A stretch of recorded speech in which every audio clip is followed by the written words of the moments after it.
plastic in hand and deals to be devoured. People are shopping for presents at the perfect price. Millions of Americans lined up in the wee small hours of the morning to take advantage of Thanksgiving weekend bargains. Remember Black Friday?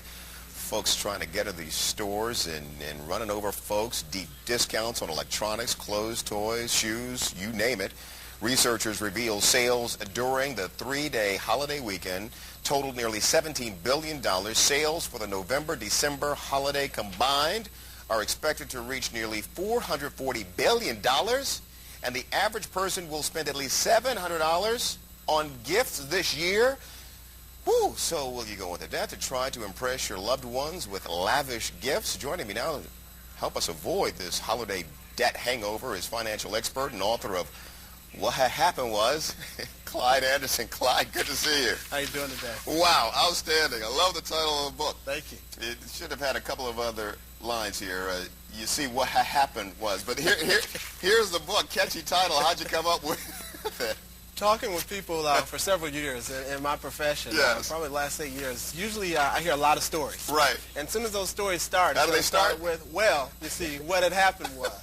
and it works. Okay, so let's get to the meat of this because there's a lot to cover. Let's see if we can do as much of it as we can. Okay.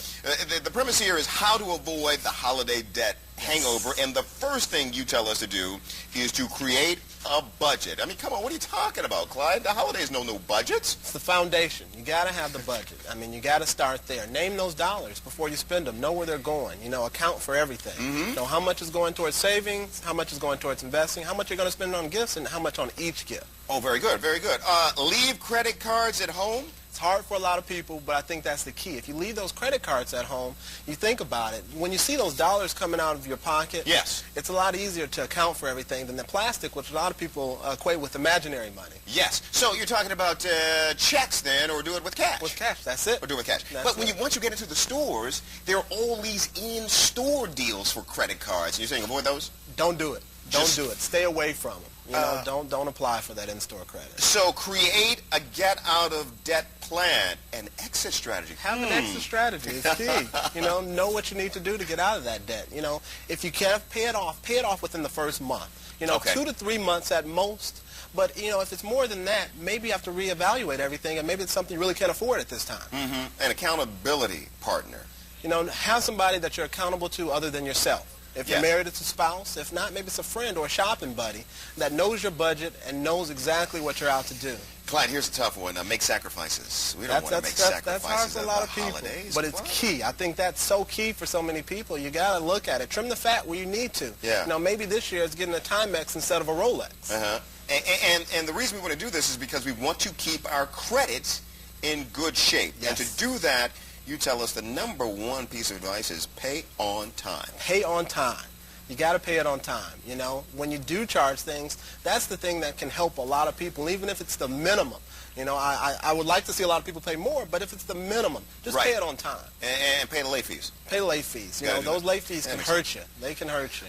Keep balances on your cards under 30% of the maximum credit line, and we're going to throw up a couple of examples here so we can figure this out. So here's an example.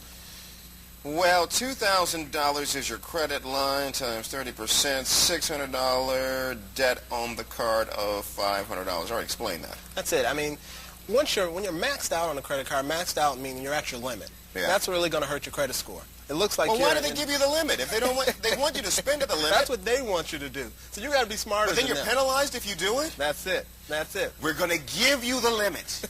Here's $5,000, but don't spend it because if you do, you will hurt your credit. Exactly. See, they don't tell you that right there. They want you to spend it, but you have to be smarter than them. You got to know the game and be able to play the game. And know that, you know, keeping this down will help your credit score so much if you can keep it under that 30%. And one final quick tip, check your credit file. Check your credit file. Do it often. Okay. You know what's on there, know what's being reported about you. This is you. This is who you are. This is what represents you.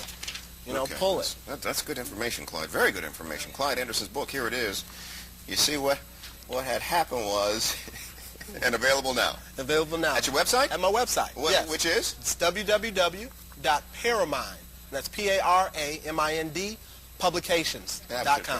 Okay, Clyde, good to meet you. Thank you. A pleasure to meet you. And thanks for the advice. All right, thank Betty. you.